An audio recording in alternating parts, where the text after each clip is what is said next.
বাংলাদেশ জাতীয়তাবাদী স্বেচ্ছাসেবক দলের ৪৫তম প্রতিষ্ঠা বার্ষিকী উপলক্ষে দাউদকান্দি উপজেলা স্বেচ্ছাসেবক দলের উদ্যোগে আলোচনা সভা ও বৃক্ষরোপণ কর্মসূচি পালন করা হয়েছে। ২০ আগস্ট বুধবার সকালে গৌরীপুর ইউনিয়ন পরিষদ মিলনায়তনে আলোচনা সভা ও গৌরীপুর পার্কে বৃক্ষরোপণ এবং গৌরীপুর বাজার পরিষ্কার পরিচ্ছন্নতা কর্মসূচি অনুষ্ঠিত হয়। উক্ত অনুষ্ঠানে প্রধান অতিথি ছিলেন গৌরীপুর ইউনিয়ন বিএনপির সভাপতি মোহাম্মদ আখতারুজ্জামান খোকন। প্রধান বক্তা ছিলেন বিএনপির সাধারণ সম্পাদক ইসমাইল হোসেন সওদাগর।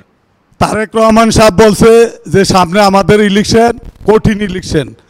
আমরা যদি মনে করি যে আমাদের ঘরে বসে যে আমাদের নেতা তো ফাঁস হয়ে যাবে, এইভাবে হবে না। কিন্তু আমাদের নেতা বলছে যে ইলেকশন সামনে অনেক কঠিন।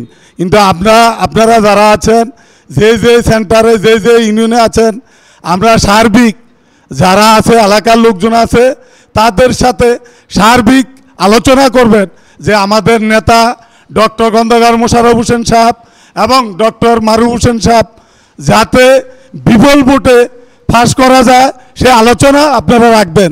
যারা আছে বিরোধী দল যারা আছে আপনারা দেখতেছেন টিভি এবং মোবাইলে দেখতেছেন তারা কি করতেছে, আমাদের নেতার সম্বন্ধে কি বলতেছে, ওই জিনিসটা আপনারা খেয়াল রাখবেন। আমরা নির্বাচনের জন্য এখন থেকে প্রস্তুত নিতে হবে, আর আমাদের প্রতিপক্ষকে বোঝাতে হবে আমরা যে ত্যাগ থেকে স্বীকার করেছি, আগামী দিনে আমাদের সাফল্য ধরে রাখতে হলে আমরা একটু কষ্ট করে আমাদের আগামী দিনের রাষ্ট্রনায়কের ৩১ দফা বাস্তবায়ন করতে হলে আমাদের প্রিয় নেতা ডক্টর খন্দকার মারুফ হোসেনকে যদি এই উপজেলা থেকে উনি নমিনেশন পান, আমরা প্রাণ চেষ্টা করে তাকে বিজয়ী করে সংসদে পাঠিয়ে আমাদের আপামর জনসাধারণ যাতে আমাদের কথাগুলো তুলে ধরতে পারে সেই আশা ও প্রত্যাশা ব্যক্ত করে বিশেষ অতিথি ছিলেন কুমিল্লা উত্তর জেলা স্বেচ্ছাসেবক দলের যুগ্ম আহ্বায়ক জহিরুল ইসলাম, তিতাস উপজেলা স্বেচ্ছাসেবক দলের সাবেক আহ্বায়ক মোহাম্মদ ফারুক হোসেন ভুইয়া, দাউদকান্দি উপজেলা স্বেচ্ছাসেবক দলের সাবেক সিনিয়র যুগ্ম আহ্বায়ক মোহাম্মদ রেজাউল করিম ভুইয়া, সাবেক যুগ্ম আহ্বায়ক দেলোয়ার হোসেন দুলাল, সাবেক সদস্য নূর মোহাম্মদ রানা ও আনিসুর রহমান, কুমিল্লা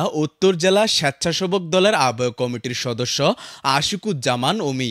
আমরা জানি যে গত ১৭ বছর এই ফ্যাসিস্ট সরকারের আমলে আমরা বাংলাদেশ জাতীয়তাবাদী স্বেচ্ছাসেবক দল সকল কর্মসূচিতে অংশগ্রহণ করেছেন। আপনারা অনেক কষ্ট করেছেন, অনেক ত্যাগ দিয়েছেন, হামলা মামলা ঘুম সব কিছু অপেক্ষা করে আপনারা সকল কর্মসূচিতে অংশগ্রহণ করেছেন। যতই ঝড় তুফান ছিল, ফ্যাসিস্ট সরকারের দমন নিপীড়ন নির্যাতনের মধ্য থেকে আমরা সবসময় রাজপথে ছিলাম, আগামীতে আমরা রাজপথে থাকবো। আমাদের এই দাউদকান্দি মেঘনা তিতাস হোমনার অভিভাবক বীর মুক্তিযোদ্ধা ডক্টর খন্দকার মোশাররফ হোসেন স্যার, আপনারা জানেন সুচিকিৎসার জন্য স্যার লন্ডনে গেছেন। আপনাদের কাছে আমি স্যারের সুস্বাস্থ্য যাতে স্যারে সুচিকিৎসা নিয়ে আমাদের মাঝে আবার ফিরে আসে এবং এই দাউদকান্দি মেঘনা তিতাসের দায়িত্ব পালন করে সে আশা আমি সবার কাছে রাখি। আপনারা সবাই স্যারের জন্য দোয়া করবেন।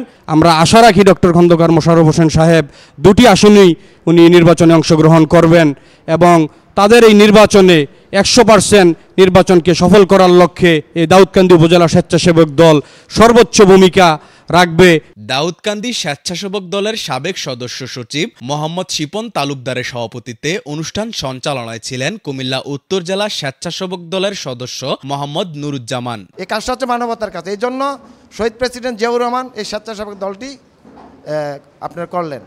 আর এই স্বেচ্ছাসেবক আজ থেকে ১৫০০ বছর আগে হযরত মুহাম্মদ সাল্লাল্লাহু আলাইহি সাল্লাম আনসার হিসাবে এই দলটিকে প্রতিষ্ঠিত করেছেন। তদ্রূপ সেটিকে ফলো করে এই স্বেচ্ছাসেবক দল আজকে গঠন করা হয়েছে। আজকে আমি সবার সাথে সুর মেলে বলি, এই ১৭টি বৎসর বিপদে আপদে বাংলাদেশ জাতীয় দল বিএনপি দাউদকান্দি যারা নেতৃত্ব দিচ্ছেন তাদের ডাইনে পাশে কারা ছিল নেতারা জানেন, কিন্তু তেগি যারা তাদেরকে মূল্যায়ন করে আগামী দিনে আপনারা কমিটি দিবেন।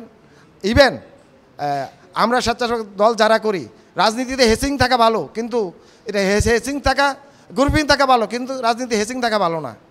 যে গ্রুপিং স্বচ্ছতা রাজনীতিতে আপনার স্বচ্ছতা এনে দেবে, ভোট বাড়াবে এবং ভালো কাজ করবে, এই গ্রুপিংটা রাজনীতিতে থাকে তাহলে ভালো।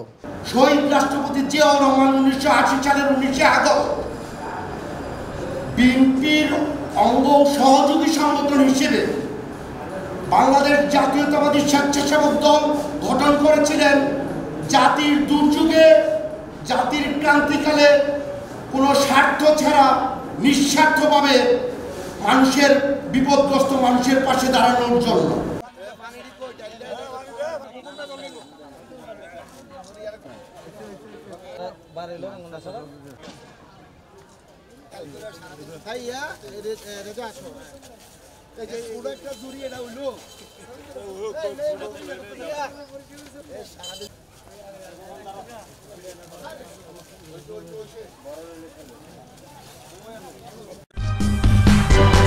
সূচনা community.tv বিনোদনের পাশাপাশি খবর।